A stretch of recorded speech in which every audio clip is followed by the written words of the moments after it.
포화지방산이냐 불포화지방산이냐, 그리고 이 지방산의 비율이 어떻냐가 가장 중요한 거예요.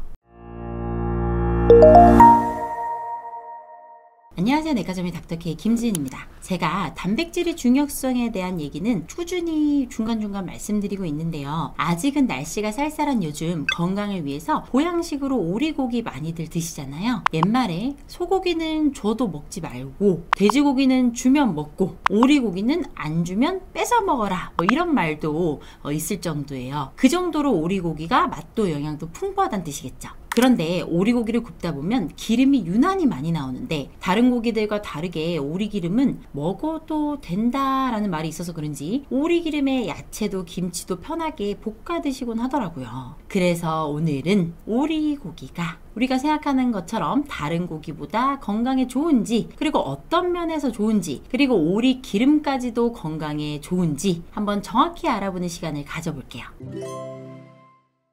우선 오리고기가 다른 고기보다 정말 나은지 그것부터 살펴봐야겠죠. 육류의 종류를 나누어 볼 때 크게 적색육과 백색육으로 나눌 수 있어요. 고기색이 붉은 적색육은 소고기, 돼지고기, 양고기, 염소고기처럼 철분이 많이 함유된 그런 고기를 말하고, 백색육은 닭고기, 오리고기 같이 하얗고 비교적 붉은색을 띠지 않은 고기들을 말합니다. 2019년 서울대 가정의학과 연구팀이 국제학술지에 발표된 국내외 43편의 논문을 분석해서 적색육, 가공육, 백색육 섭취가 각각 위암 발생에 미치는 영향에 대해서 연구를 발표했는데, 쇠고기, 돼지고기 등의 적색육과 베이컨, 소세지 같은 가공육을 지나치게 섭취하면 위암 발생 위험이 커지고, 닭고기, 오리고기와 같은 백색육은 위암 위험을 오히려 낮춘다는 결과가 나왔습니다. 적색육 자체가 건강에 해롭다기보다는 이를 과도하게 섭취하면 위암 발생에 나쁜 영향을 끼칠 수가 있고, 적색육보다는 백색육을 선택해서 드시는 게 낫다고 해석하면 되겠어요. 그럼 백색육인 오리고기, 우리 몸에는 구체적으로 어떻게 좋은 걸까요? 우선 첫 번째, 약해진 체력을 회복시켜줍니다. 오리고기에는 필수 아미노산과 레시틴이 풍부하게 함유되어 있어요. 단백질로 불리는 필수 아미노산은 우리의 근육 성장과 복원을 촉진시키고 피로회복에 중요한 역할을 하기 때문에 반드시 적절한 양을 음식을 통해서 섭취해줘야 해요. 그리고 오리고기는 이 성분들이 정말 풍부해서 신체적 피로회복을 원활하게 하고 신경 전달 물질들을 활성화시켜서 정신적인 스트레스를 감소시키는 데도 도움을 줍니다.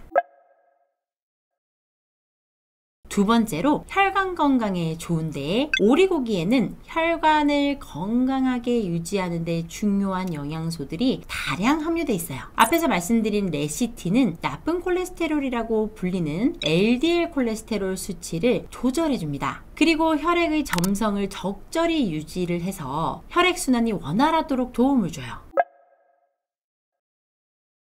세 번째로 눈 건강에 좋습니다. 오리고기에는 눈의 건강에 필수적인 비타민 A가 풍부하게 들어있어요. 비타민 A는 눈의 점막을 건강하게 유지하는 데 중요한 성분이라서 꾸준히 섭취하시면 눈의 피로와 건조함을 예방해 주기 때문에 시력 저하까지 막아줄 수가 있어요.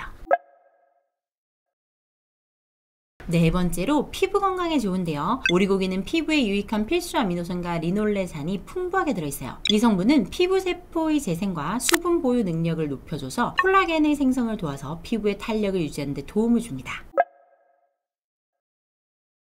이렇게 장점이 많은 오리고기, 정말 많이들 드시고 저도 오리고기 정말 좋아하는데요. 그런데 이제 오리고기를 굽고 나면 다른 고기보다 유난히 기름이 좀 많이 생기죠. 이 오리기름은 다른 고기의 기름과는 좀 달리 덜 굳어요. 이런 현상을 보고 오리기름은 좋은 기름이다, 많이 먹어도 된다 하시는 분들이 많으시고, 거기다 이제 음식도 볶아 먹고 하는데 사실은 그렇지 않습니다. 이걸 정확하게 이해하기 위해서는 지방에 대해서 먼저 이해를 해야 하는데, 지방은 주로 탄소와 수소의 결합으로 이루어져 있는데, 이 탄소와 수소의 결합 방식에 따라서 포화지방 지방산과 불포화지방산, 이렇게 크게 두 가지로 나눌 수가 있습니다. 우선 포화지방산은 지방을 이루고 있는 탄소 원자 사이에 단일 결합만 있는 지방산이에요. 이러한 구조의 특징 때문에 상온에서 고체 형태를 띠고 있습니다. 과도한 포화지방산의 섭취는 흔히 나쁜 콜레스테롤이라고 불리는 LDL 콜레스테롤 수치를 증가시킬 수가 있어요. 그렇게 LDL 콜레스테롤 수치가 올라가면 심장병이나 뇌졸중 같은 질병 등의 위험이 증가될 수밖에 없습니다. 그리고 불포화 지방산은 탄소 원자 사이에 이중결합이 하나 이상 있는 지방산인데, 이러한 이중결합 때문에 불포화 지방산은 서로 떨어져 있게 되는 특성이 있어요. 그러다 보니 서로 떨어져 있다 보니 상온에서 액체 형태를 보일 때가 많습니다. 주변에서 흔히 보이는 식물성 기름인 참기름, 들기름, 올리브유 같은 것들, 그런 것들에 이제 불포화 지방산이 많이 들어있어요.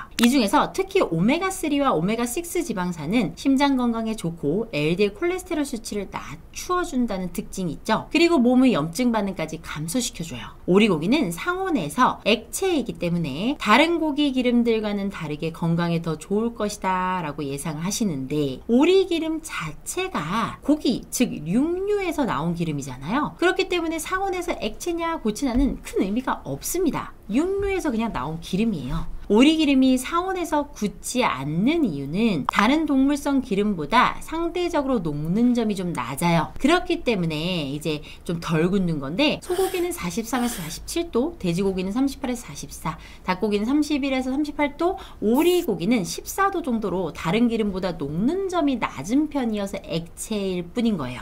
그렇다면 오리기름이 우리 몸의 체온보다 낮아서 몸에서 굳지 않아서 뭐 좋은 역할을 한다, 뭐 이런 얘기도 뭐 이렇게 도는데, 그렇게 생각하는 분들도 계시고, 지방은 그 형태가 액체든 고체든 간에 우리 몸에서 그대로 바로 흡수되지가 않고 소화기관에서 작은 분자 형태로 분해가 됩니다. 지방산으로 분해가 되어서 그 다음에 우리 몸에 흡수가 돼요. 그래서 기름이 좋다 나쁘다를 평가를 할 때는 실온에서 액체인지 고체인지 우리의 그 신체 온도보다 낮은지 녹는 점이 뭐 그런 것들이 중요한 게 아니라, 소화 후에 분해된 이 지방산이 포화 지방산이냐 불포화 지방산이냐, 그리고 이 지방산의 비율이 어떻냐가 가장 중요한 거예요. 고기 부위나 품종에 따라 지방의 비율은 달라질 수 있지만, 지방 안에 함유되어 있는 포화 지방산과 불포화 지방산의 비율을 보면 대략적으로 소고기는 43대 57, 돼지고기는 42대 58, 닭고기는 33대 67, 오리고기는 30대 70 정도라고 되어 있어요. 오리기름은 닭기름과 크게 다르지가 않습니다. 오리고기 기름 자체에도 포화 지방산이 다량 포함되어 있기 때문에 맘 놓고 많이 드셔서는 안 된다는 얘기예요. 그래서 오리고기를 드실 때는 오리기름이 가장 많이 들어있는 껍질 부분은 가능한 한 떼고 드시는 것이 좋고, 그렇게 드셔야 단백질은 높아지고 지방은 적게 드심으로써 좀 더 균형 잡힌 영양을 섭취할 수가 있어요. 실제로 정부에서 발표한 국가 표준식품 성분표에 따르면 오리고기를 껍질까지 포함해서 먹을 때와 껍질을 벗긴 후 먹을 때를 다른 고기들과 비교한 영양 성분을 살펴보면,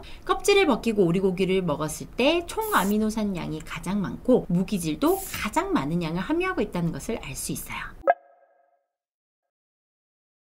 그리고 우리가 마트에서는 생오리고기보다는 훈제 오리고기를 사는 경우도 있잖아요. 이 훈제 오리고기 특유의 맛과 향 때문에 유난히 훈제 오리를 좋아하시는 분들도 계시고, 특히 이렇게 훈제 오리를 만들 때 쓰는 아질산 나트륨은 햄과 베이컨에서도 자주 쓰이는데 붉은색을 내게 하는 성분인데, 이 아질산 나트륨은 대표적인 발암물질로 알려져 있습니다. 그리고 훈제오리에 포함된 보존제를 과량 섭취하면 몸속에 염증도 증가할 수가 있어요. 그렇기 때문에 훈제오리는 사실 절대 먹으면 안 된다 뭐 이렇게까지는 아니어도, 훈제오리와 일반 오리를 같은 식품으로 오해하시면 안 돼요. 훈제오리는 일반 오리보다는 훨씬 더 가공이 많이 되고 안 좋은 성분들이 좀 함유가 되어 있는 상태의 식품이라고 생각하시면 됩니다. 그래서 우리가 오리고기를 종류를 선택해서 먹을 수 있는 상황이라면 훈제오리보다는 생오리를 드시는 게 훨씬 좋아요. 자, 오늘은 이렇게 오리고기는 어떤 고기인지, 그리고 오리고기 기름은 정말로 좋은 기름인지 알아보는 시간을 가져봤어요. 오리고기에 다량 포함된 지방은 탄수화물, 단백질과 더불어서 우리 몸에 에너지를 주는 필수 영양소 중에 하나입니다. 칼로리도 가장 높죠, 지방이. 그런데 충분한 칼로리 섭취가 어려웠던 과거에는 지방이 풍부한 오리가 건강에도 좋고 몸보신에도 정말 좋은 식품이었어요. 하지만 요즘처럼 고칼로리, 고지방, 고탄수화물 식품의 섭취가 늘어나면서 완벽하게 예전과 같은 기준으로 음식을 평가하고 먹을 수는 없겠죠. 그래서 오리고기를 드실 때 건강을 생각하신다면 가능한 껍질은 최대한 벗겨내고 드셔주세요. 더군다나 오리고기가 몸에 좋다고 뭐 엄청 많이 먹고 이러시면 안 된다는 얘기죠. 음식은 적절한 양을 골고루 드셨을 때 가장 좋은 걸 알고 계시죠. 이렇게 칼로리 과잉의 시대에 우리는 단백질이 풍부하고 몸에 좋은 오리고기를 소화가 힘들 정도로 너무 많이 드시지는 마시고요. 또 너무 오리고기만 몸에 좋다고 드시다기보다는 생선이나 계란, 콩 같은 다른 여러 단백질 식품과 야채, 과일을 잊지 마시고 꼭 같이 드셔주세요. 아시겠죠? 오늘 하루 이렇게 몸에 좋은 음식들을 드시면서 건강한 하루 보내셨으면 좋겠어요. 오늘 영상이 마음에 드시면 구독, 좋아요, 알림 설정 부탁드릴게요. 감사합니다. 내과점이 닥터K 김지은이었습니다.